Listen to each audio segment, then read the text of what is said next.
ஒரு பெண்மணி சின்ன சின்ன விஷயங்களுக்கு கூட கோபம் கொள்வார். கணவரிடம் சண்டைக்கு போவார், மகனை திட்டுவார், மருமகளை குறை சொல்வார். அக்கம்பக்க வீட்டினருடன் இணக்கமான உறவும் இல்லை. தன் தவறு அந்த பெண்மணிக்கு புரிந்தது. ஆனால் அவரால் தன்னை மாற்றிக்கொள்ள முடியவில்லை. ஒரு துறவியிடம் தன் பிரச்சனையை சொன்னார்.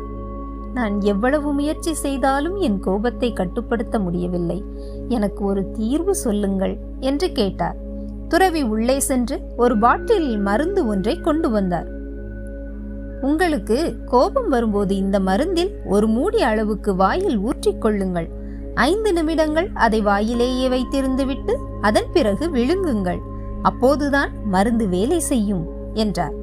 அந்த பெண்மணி அதே போல் செய்தார். 2 வாரங்களில் அவரிடம் இருந்த கோபம் காணாமல் போய்விட்டது. திரும்பவும் துறவியை வந்து வணங்கிய அவர், நீங்கள் கொடுத்தது அருமையான மருந்து, அது என் கோபத்தை இல்லாமல் ஆக்கிவிட்டது என்றார். சிரித்த துறவி ஒரு உண்மையை சொன்னார். உங்களுக்கு கொடுத்தது வெறும் துளசி தண்ணீர் தான். நீங்கள் மௌனமாக இருந்தீர்கள் அல்லவா, அதுதான் மருந்து. அதுவே உங்கள் கோபத்தை காணாமல் போகச் செய்தது. ஆத்திரம் எழும் சூழலில் நாம் தேவையற்ற வார்த்தைகளை பேசுகிறோம். அது சூழலை மோசமாக்குகிறது.